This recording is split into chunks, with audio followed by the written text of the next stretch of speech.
Turnovers just kind of jump off the stat sheet. What did you see as a reason? Was Minnesota doing something that was forcing them, and how do you feel like that impacted the game? Yeah, I mean, we're minus 16 in scoring opportunities.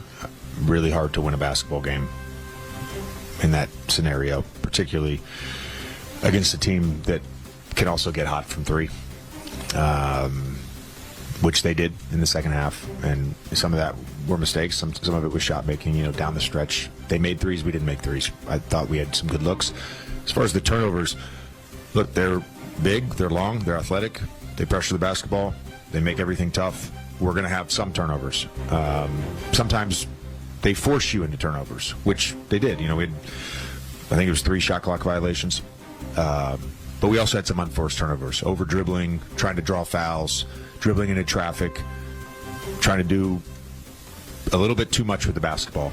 I mean, for us, we generated a lot of really good shots tonight when we didn't turn the ball over. When did you get wind that Luka wasn't feeling himself, and how did you feel like that impacted him? He hasn't been feeling well for the last 24 hours. So I don't know how much he slept last night. He didn't feel well last night. His stomach was bothering him. He was vomiting all afternoon. I'm not sure what happened at halftime. I'll find out, but he's really under the weather. It was tied at 103, I think, with about 4 minutes to go, and they were able to close with that run. Was there something in that timing of the game? Obviously, there's some turnovers, but that you felt like it made the difference in then being able to pull away? Well, I think Anthony Edwards made a number of really good plays. I think the one that really stands out was the empty side when he raced the secondary defender. We ended up having to bring a low man, so we had basically 3 guys on him. I believe it was Naz Reid made the 3 from the left wing. Yeah. Then he makes a tough shot, but we're trying our best not to give up off the dribble threes to him in isolation. I mean, that's what he does. He shoots 10 a game, and he's elite off the dribble. So he just makes it hard.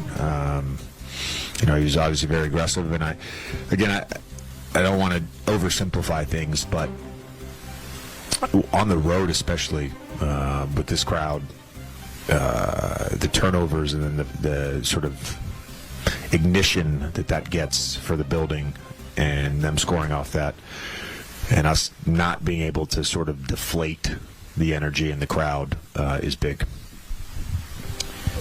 You mentioned earlier in the answer, you mentioned that one sequence, but just overall in the game, what did you see from him in terms of how he attacked your guys' defense? I know it was a big talking point coming to the night.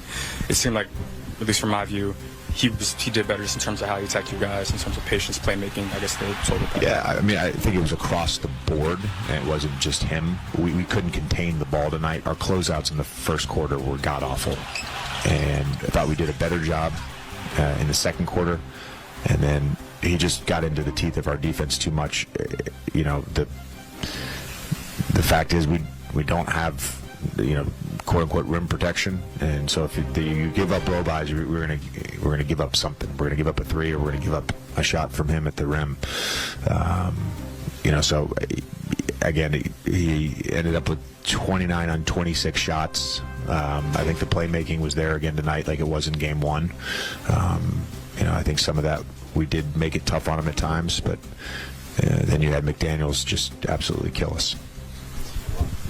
JJ, what did you make of LeBron's performance in the first half? He surpassed his individual game 1 and game 2 scoring output, but just doing everything on both sides of the ball. Yeah, he's moving better. He seems like he's getting healthier by the day. It's typically a 1 to 2 week injury, and he's I believe it's been 2 weeks tonight, if I'm not mistaken, from the Houston game. So clearly he's moving better. JJ, how can you guys, you mentioned the lack of rim protection. I mean, McDaniel's been particular, right? Like, seemed to be even more focused on it. I think he said something after game 1. Does that work have to be done on the perimeter? How can you guys be better at the rim, knowing kind of the size limitations and vertical limitations you guys have? Yeah, I think it's just we've done it all year. When we've been at our best, we've been able to be physical on the ball and not allow blow-bys. And also, it's not to say our guys, I mean, they exerted a lot of effort. They played hard, but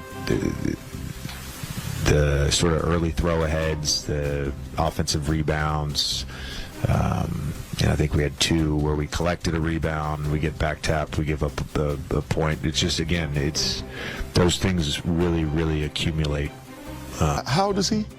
40. Yeah, 40. Okay, I just wanted to be reminded. Damn, 40. Wow. Austin Reed scored 20 points in the loss. He's speaking with Mike in the media. Austin, what did you feel like the difference was tonight? They won the possession battle, and then our 19 turnovers for 28 points, offensive rebounds. So it's hard to win anytime you give up, double-digit more opportunities to score. So we got to clean that up. Clearly, Luka wasn't feeling well. Jay just said he was throwing up all day. What did you see from him, and how did you and LeBron try to take on a little bit more with him not feeling well out there? Yeah, I just seen him. He gave it everything he had tonight. Played 39, 40 minutes. Did everything he could do to help us win. We had an opportunity. I think it was one possession game with 3 minutes left, and we just couldn't get it done. What was the feeling like amongst you guys just now in the locker room, knowing that you were 3 minutes away from maybe going ahead in the series and looking ahead at Game 4 Sunday, quick turnaround? Yeah, mood's good. We see the spots where we have to be better to win games, and we'll have to fix that on Sunday. Austin, with some of the threes that you guys gave up in the fourth, did you see any trends in terms of, was it over helping or doubling on certain situations, or like what did you see in terms of how they got some of those looks? I'll have to go back and watch the film. That's all I can really give you right now. Well, when we spoke with JJ, he mentioned that ball containment is especially important for you guys because you guys don't have a traditional rim protector. How much did you feel that Anthony Edwards was able to better exploit that tonight compared to the first 2 games and the way that he attacked your guys' defense? Ant's a really good player. He's gonna play in this league for a long time, make a lot of money, get a lot of buckets, win a lot of games. So that's what good players do. They figure it out, and we'll have to go back to the drawing board and see what we can do to slow him down and win on Sunday. Hôm nay mình sẽ hướng dẫn các bạn cách làm một chiếc túi chơi rút đơn giản từ len nhé. Nguyên liệu của mình cần có chính là len này. Mình sử dụng 3 màu sắc như thế này để làm cho mọi người. Trắng, xanh và cam nha. Sẽ kết hợp lại với nhau. Sử dụng kim móc len để làm nhé. Kéo nữa này. Rồi bây giờ mình sẽ bắt tay vào làm.